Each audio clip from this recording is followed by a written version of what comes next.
So Moses had an amazing walk with God, and kind of accordingly, he had an amazing ending to his walk. And his ending is in Deuteronomy 3, as we have spoken about it for the last few mornings. And we haven't gotten to verse 28, and would like to look at that with you. It says here, after God tells Moses, no, you will not enter the promised land, and no, you cannot do what you would like about that. You cannot keep leading Israel. It's done.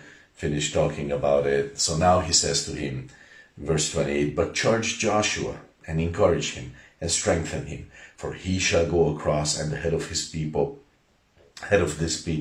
and he shall give them as an inheritance the land which you will see. So Moses looks at it, and then he gets to encourage Joshua. And it's interesting because it's an encouragement that is like commended to Moses.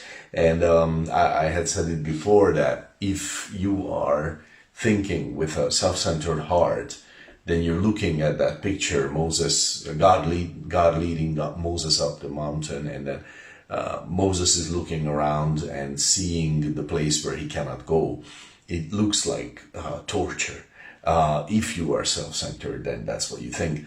But Moses had a different heart. His heart was all wrapped in the will of God, all wrapped in the people of God, all wrapped in the kingdom of God, all wrapped in with Israel. So to him, it was actually an encouragement, and God was encouraging him, saying to him, look, I'm going to accomplish this.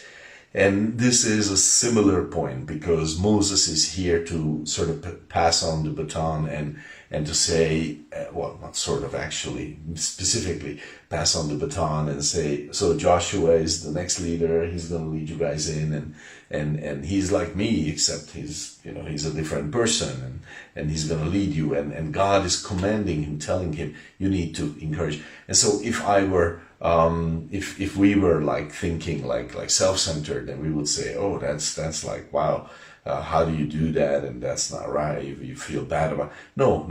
Moses loved this. I know that he loved this because, well, he didn't love not being able to go in, but he was rejoiced, I'm sure, greatly that there will be an awesome leader, an awesome person. And he knew Joshua well because Joshua was his servant, and he was an awesome guy. And in Numbers 27:18, God tells him that in Joshua is the Spirit of God, and he's to lay his hand on Joshua and give him authority, and he does. So he knows that this is the person. And 2 chapters back in Deuteronomy 1:38, actually God says to Moses that encourage Joshua. And again he says here, encourage Joshua, and this is your place. So now this is what you do. And in Numbers 27:20, you put some of your honor on Joshua.